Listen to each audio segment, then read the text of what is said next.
Hello dear students, कैसे हैं आप सभी। आई होप कि बहुत अच्छे होंगे। तो इस वीडियो में हम प्रश्नावली 6.4 से क्वेश्चन नंबर 3 को सॉल्व करेंगे।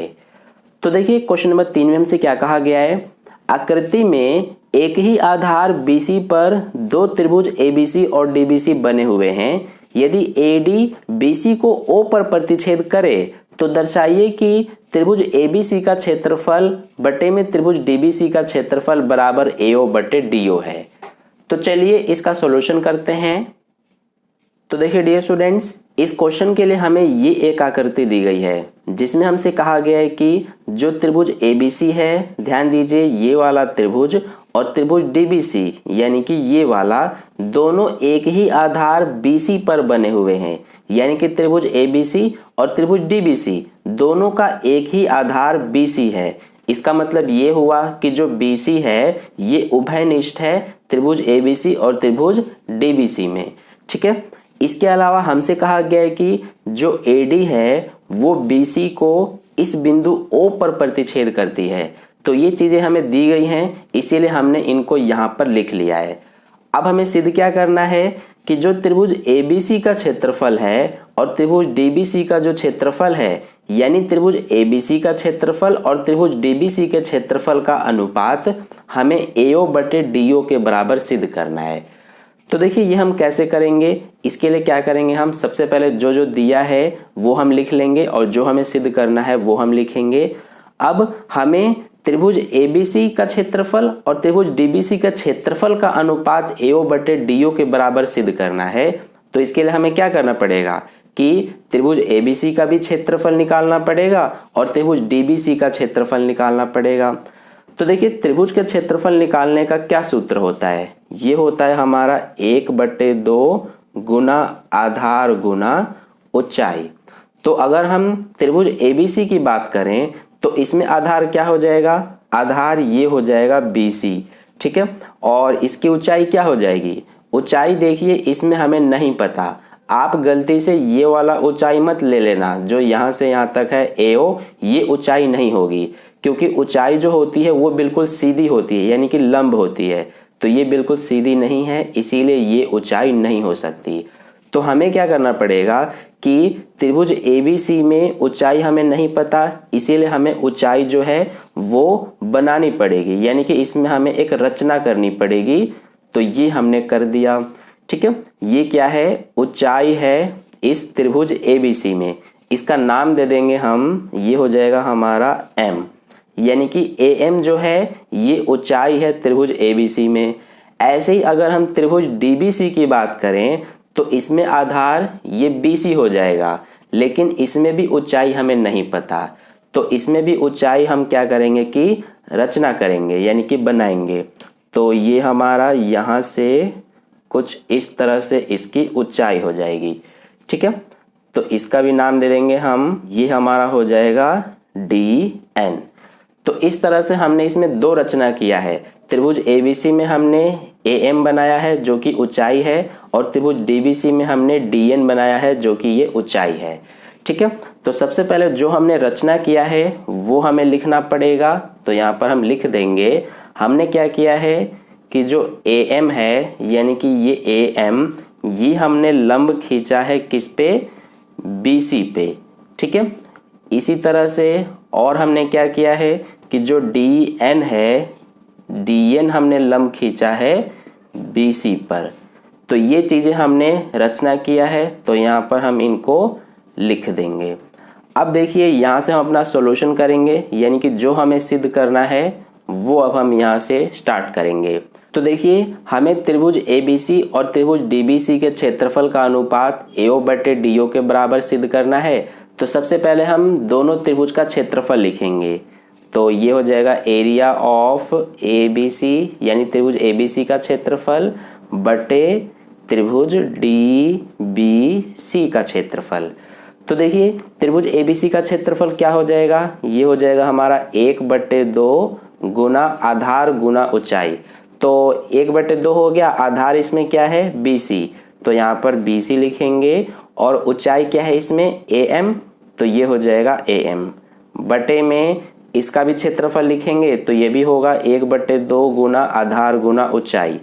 तो त्रिभुज DBC में भी BC जो है ये आधार है, तो इसीलिए BC लिखेंगे गुना, इसमें देखिए ऊंचाई क्या है DN, तो ये हो जाएगा DN।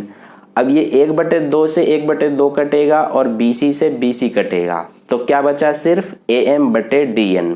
तो यहाँ पर लिख लेते हैं एरिया ऑफ ABC बटे एरिया ऑफ DBC बराबर क्या बचा है AM/DN।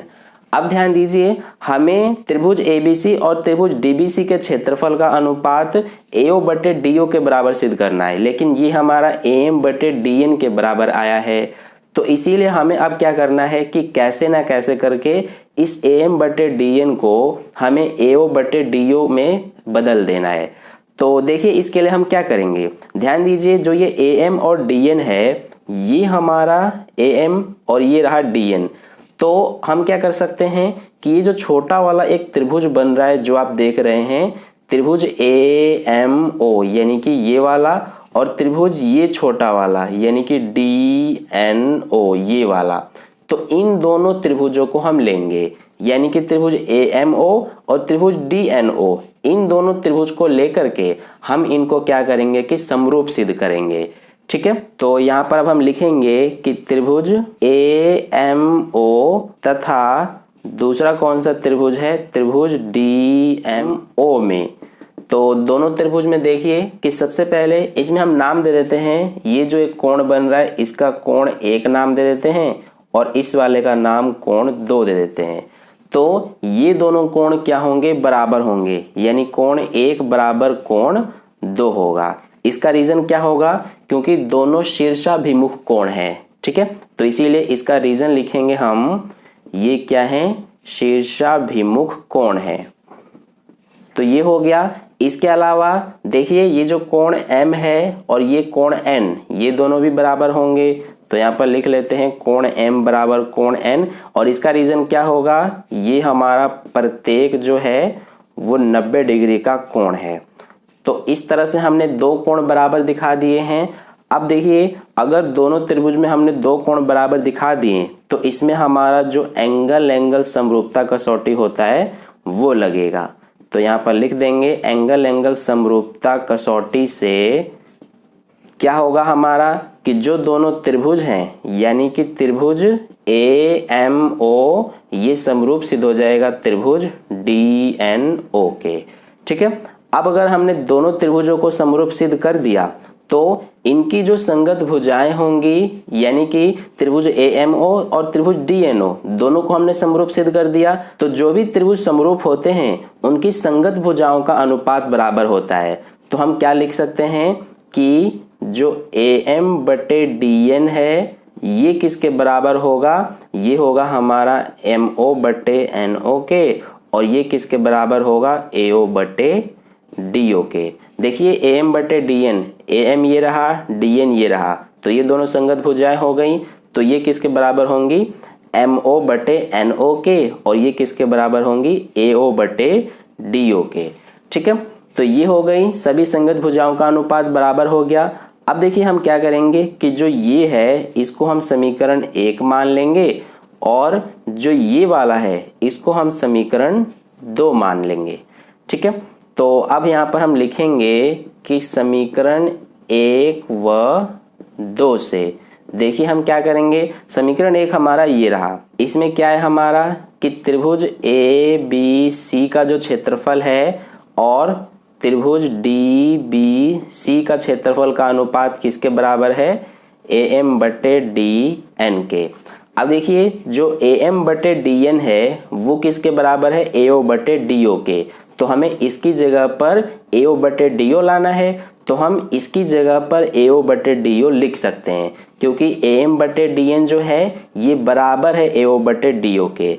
इसीलिए हम यहाँ पर लिख देंगे कि त्रिभुज ABC का क्षेत्रफल और त्रिभुज DBC का क्षेत्रफल का अनुपात किसके बराबर हो जाएगा, AO/DO के। तो यही चीज हमें सिद्ध करनी थी, तो ये हमने कर दिया। तो आई होप आपको ये क्वेश्चन अच्छे से समझ में आ गया है। अगर फिर भी कहीं कोई डाउट है तो आप मुझसे कमेंट करके पूछ सकते हैं, मैं आपको समझा दूंगा।